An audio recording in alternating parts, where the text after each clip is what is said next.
to episode 5 of Spirituality Speaks. My name is Melissa Romack, and I run Romack Studios, which is art, tarot, cards, oracles, tapestries, do a bunch of stuff over there. But I wanted to start Spirituality Speaks to help educate, as everybody is ascending on this planet right now, very quickly. And I like to have Spirituality Speaks as kind of like having a coffee. I am in Calgary, Alberta, Canadian. So I got my Tim's cup. And we're having a coffee together today. Today we don't have interviews. I'm going to do this episode today, and it is called The First Signs of Spirituality. And the reason it's called that is because I am a mother, and I know that there are a lot of parents out there that are dealing with children who have gifts or are opening up more spiritually, and maybe they don't directly understand what's going on with their kids, or maybe potentially even not knowing that that's what this is. So I wanted to talk a little bit about my experience as a child, and then some of the experiences I have with my kids to help maybe relate, help you understand that you're not alone. It could be a lot of different things going on, right? So the first signs of spirituality. Now, when I was a baby, the stories that I have been told is that I would, as a baby, 1 to 3, I would laugh and point at things that my parents could not see. So my mother says that I would be pointing and saying words like I was having a conversation with the corner of the room and there was no one there. And I know now as an adult that in those situations, I was most likely seeing someone that had passed. And whether that was someone I knew directly or not, most likely that's what that was. I also was an avid sleepwalker. And I know that there are some medical indications behind that. However, I would go places in my dreams and wake up in the morning and be in a different place in the house. And knowing now what I know about astral travel in your dreams, which we will do an entire episode on, it's a good chance that that's what was going on, was that I, as my body was trying to connect with my spiritual self, my higher self, I was physically moving around as much as I was traveling in my dreams. But by the time I got to 3, 5 years old, I was talking about people that had passed over. I was talking about very, very vivid nightmares. And these nightmares were not monsters. These nightmares were actual situations happening. So, like a car accident, or, sorry, I have an emotional support puppy here interrupting, but a car accident, or, potentially a disaster, world disaster, a shooting, robbery, all of these things that I would be having nightmares about. And it wasn't necessarily me. Like I wasn't necessarily in the dream myself or anybody I knew. And later in life, I understood that a lot of the things I was dreaming about probably did happen somewhere in the world. I also had dreams about an imaginary friend who I now understand to be one of my spirit guides. And in all honesty, when children are so open before they have judgments in the clouds of the world, children are so innocently open. And when you are born into a family that is already predisposed to have these gifts or these abilities in a stronger sense than, let's say, somewhat a different bloodline, it's important and imperative, if you yourself have gifts or you yourself are ascending, understand that there is a 99.9% chance that your child as well has those gifts. And to be able to explain to them what they're seeing, I never really had that, but I was told by the time I hit, 8, 9, now I'm making the correlation between what I'm dreaming and then having it come true. So I was very blessed to have a very supportive mother who helped me understand that this is something that our family has, and telling me stories about the family that I never heard from anyone else, about when she was little. So to talk about the stories that go down the line, when my mother was little and was having dreams or nightmares, there was one indication when they lived on a farm. She was the youngest of 5 kids, and she was very, very young. The fourth child and her, there's like a 16-year difference. So there was a big difference when my mom was born. And she had a dream about the house being on fire. And my grandmother rushed to her and was shaking her and was like, "Who was in the house? Who was in the house?" And it scared her more, and she didn't understand why. And she said, no one was in the house. And grandma was like, okay. And, I think it was a few months later, because this dream happened in the winter. And a few months later, it was summertime, and they went on vacation for a week, the whole family, and they left the house. And when they came back to the house, the farmhouse was on fire. But there was no one in the house.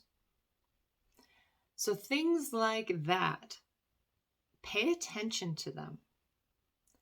Pay attention, be vocal, be open, and communicate with your children so that they understand what it is that's happening to them, because the people around them at school, their peers, may or may not be open to such a thing, or may not understand.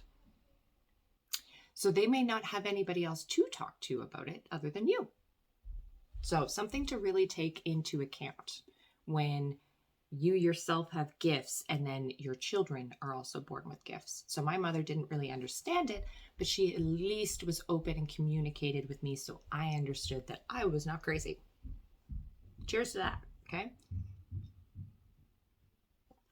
But now, when I hit 12, so with females, when we go through our cycle and our hormones are going and that all starts to happen, my emotions got so intense and so big. And I didn't understand that I was an empath. I didn't understand that a lot of what I was feeling was not just me. It was from also my surroundings. So the people I hung out with, my family, my workplace, or my school, all of that encompasses the type of people that you are surrounding yourself with, right? There are the 5, if you've ever heard this, about the 5 people in your life. I can guarantee almost all of us can find 5 people in our life that we talk to on a fairly regular basis. Doesn't have to be every day, but on a fairly regular basis. Those 5 people, regardless if they're your children, your mother, your brother, your spouse, they affect you, because those 5 people that you are spending your time around in your life, okay, you start to emulate. So you start to become like them, and they start to become like you. So my suggestion to anybody out there, look at your 5, look at your crew. We just had the full moon in Aquarius. We're all about forward thinking right now, right? And full moons are all about illuminating something.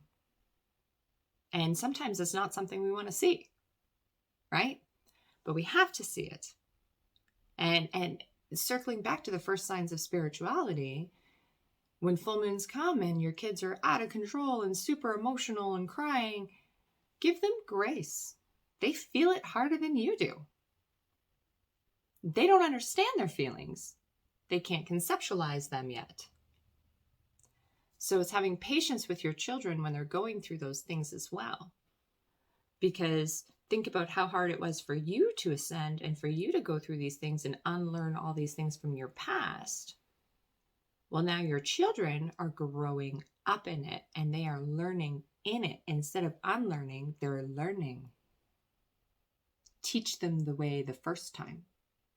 And they won't have to do as much unraveling at a later date.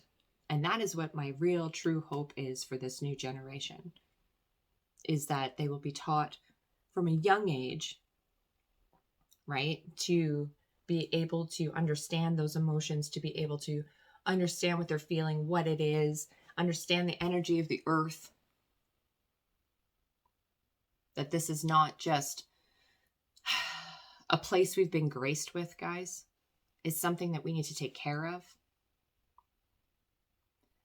And I won't go into the whole global warming ideas, but I really think that starting with the youth is going to be very important, because getting back to my grandmother's lineage, then my mother's lineage, you know, with playing with a Ouija board when she was little and all the windows from the top of the farmhouse falling out, but none of them broken. Never touched a Ouija board again. She made me swear never to use one. I listened until I was 13. When I was 13, I was with my cousins and we used a Ouija board, and I asked, you know, like, prove to me. And I was being dumb and I didn't understand what I was asking. And the next morning I woke up with pneumonia and was in the hospital for 7 days. Spirituality is not a joke. The things that you are talking about, talking to, inviting in, all validation grown from the emotional sport puppy over there. Honestly, it's all of these things affect you. You take them and they're like little particles that build up in the end who you are. So I never touched a Ouija board again after that either. I mean, I could tell you about tons of crazy experiences I've had in my lifetime of thinking things and having them be true. Going to a concert and having this feeling of like, we need to leave, we just need to leave. And my boyfriend at the time, okay, and we leave. And the next morning we wake up that somebody had a gun at the concert and shut it down for like 5 hours. We left 10 minutes before that happened. It's trusting and believing in yourself and in the things that you're seeing and the things that you're feeling. That feeling doesn't just come from nowhere. Trust that inner feeling when you know something is off, you know something is wrong. And even though your ego self may tell you it should be this way or you should go this way, you need to trust your own intuition and your soul and follow that path, even if it's not the most beaten path, and even if it is more difficult.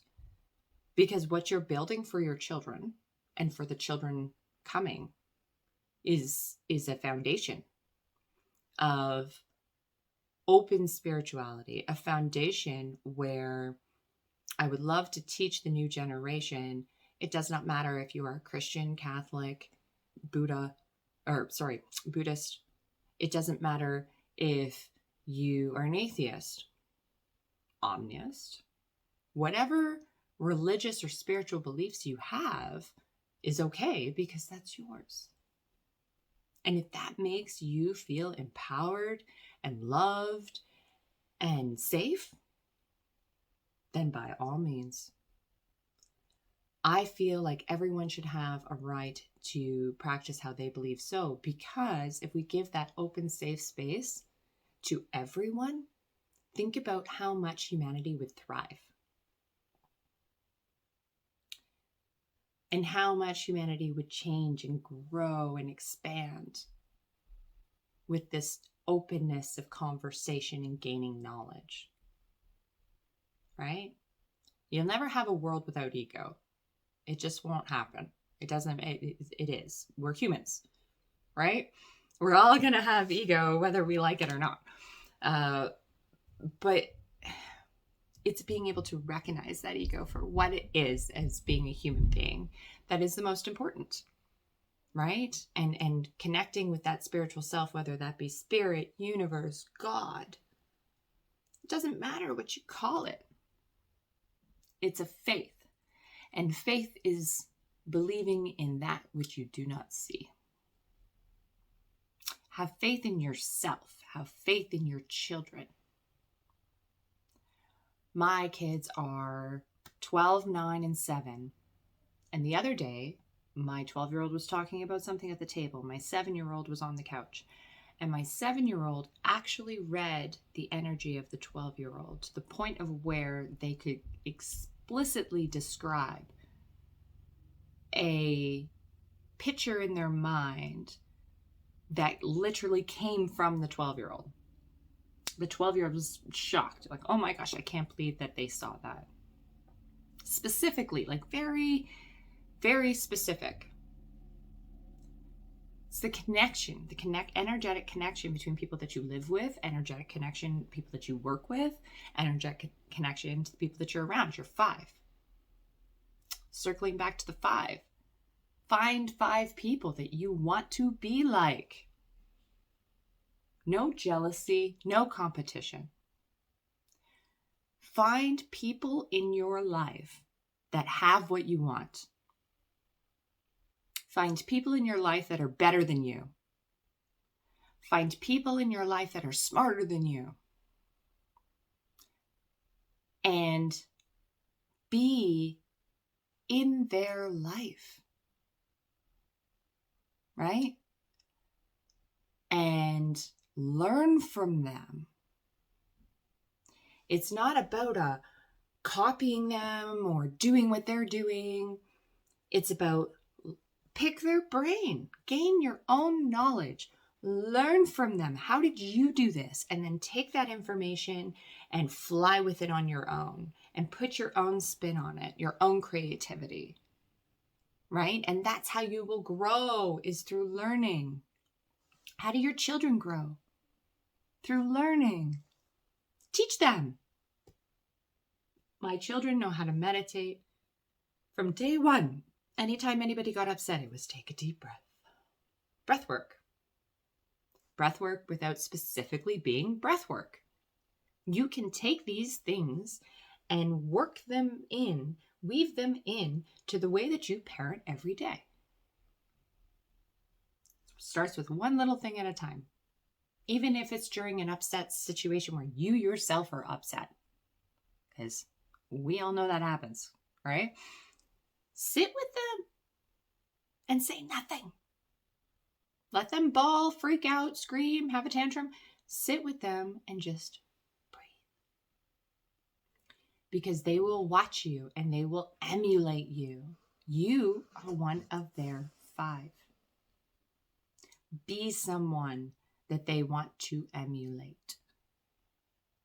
Show them the sides of spirituality. Okay?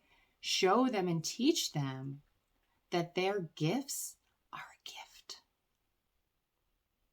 That although being an empath is not the easiest thing in this world, and although being a psychic is not or a shaman, or clairvoyant, or clairsentient, or we could say all the different words. We're human beings, we got labels for everything. But at the end of the day, right? We are left with a bunch of human beings. And we all look the same on the inside, as my 9-year-old likes to say. We all have bones and muscles and blood and vessels and veins. So in our souls and our connection to spirit and the earth and energy and the universe, let's all collectively be a shining example to these children that are coming into this world of newness, openness, where we have LGBTQ, we have trans, we have all these different choices. So trying to figure out who you are is even harder now than it ever was before. The grand thing about it is once you figure it out, it's probably more accepted than it ever was before. So be wild, be free, be a wild child, be crazy, be silly in front of your kids. If you don't have kids, be crazy and be silly in front of your friends, your peers. Love that inner child like no one ever did before. And you will watch your own growth. And you will be amazed at what you will see. And if you have children and you're looking at the first signs of spirituality, guess what? A lot of those signs also happen to adults. The dreams coming true, seeing signs, seeing repeating numbers, seeing all different kinds of things in your everyday life. And you will start to notice a shift and a change in the way that your life path is going. The more you open to that and accept that what is what is. And there will be good and bad in life. But only thinking makes it so. You know, I have a tattoo on my arm that all my friends like to throw back at me all the time, which I love. But this tattoo is a quote from William Shakespeare, who, you know, wasn't the most amazing person necessarily, but the philosophy he came out with was everlasting, right? And when we look at there is nothing either good or bad, but thinking makes it so, also goes for our parents, our siblings, our children, any relationship that you have in your life. Because there is nothing that is specifically inherently always good and always bad. There's always a circumstance. And that will never change. There will always be someone who finds the gray. That will never change. There's not just black and white. Be open to learning about the gray, even with your own children. They have nightmares and they say, I saw a little person in the corner or a little girl or whatever. And you're going, oh, it's just your imagination. Go back to sleep. Don't dismiss them. Ask them, what did they look like? Right? Were they wearing identifying clothing? Did they talk to you? What did they say? Ask questions. Because even if it was just a dream and not actually a spirit they were talking to, they feel validated and heard. And that, my friends, is what is going to help you later down the line when they hit 12, 13, 14, male or female, and the hormones go poof, and they feel like they can trust you because they felt heard and seen. So those are your first signs of spirituality. Seeing colors and auras, not sleeping, not being able to eat the same things, feeling sick sometimes. The energy can be pretty powerful of the collective. So we will do another episode on signs of spirituality. I want to do an episode down the line here talking about auras and seeing colors before you start seeing people or voices, smells, and go through all the clairs and help explain them maybe and learn some things myself. But today's episode was just all about, you know, your family, yourself, the first signs of spirituality in kids, and helping with some tips and tricks, you know, to help these kids get through this, because they're gonna be emotional. They're gonna have big emotions, and you as the parent has to be able to sit and breathe for a hot second, right? And allow them to feel what they're feeling and validate them, even if it's not really valid. Validate, I understand you can feel that way. I understand why you feel that way. But unfortunately, this is the way it needs to be. And that's just the rules or life or the way you would like it. Right? But you explain to them that you validate their feelings. Don't be dismissive. Don't dismiss their thoughts and feelings and magic when they're little. And they have a rock, and that one rock is like their life because they don't have jobs and money and they can't go out and buy things. So that little rock is their $1,000. If you found $1,000 and somebody took it from you, would you be pissed? So why is it any different for a 3, 4, 5, 6, 7, 8, 9, 10-year-old? And you took that rock and threw it and said, rocks belong outside. Let them keep the damn rock. It's just a fucking rock, guys. Bigger things in life to be worried about. So support your children, support your friends, support your crews right now. We're experiencing astrology we've never seen before. And I wanted to say thank you to all the supporters. Thank you for subscribing. If you hit the little bell, lets me know that you resonated, which really helps and definitely keeps me going on this journey. So thank you all for joining me on this journey. Take a quick breath of gratitude for that. So feet on the ground.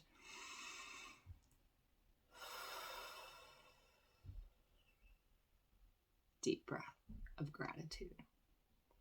I love you all so, so much. Thank you for tuning in.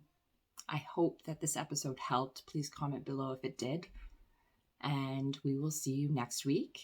And next week, we have a really great interview coming up that I'm super stoked with a medium. And he is a psychic medium from New York.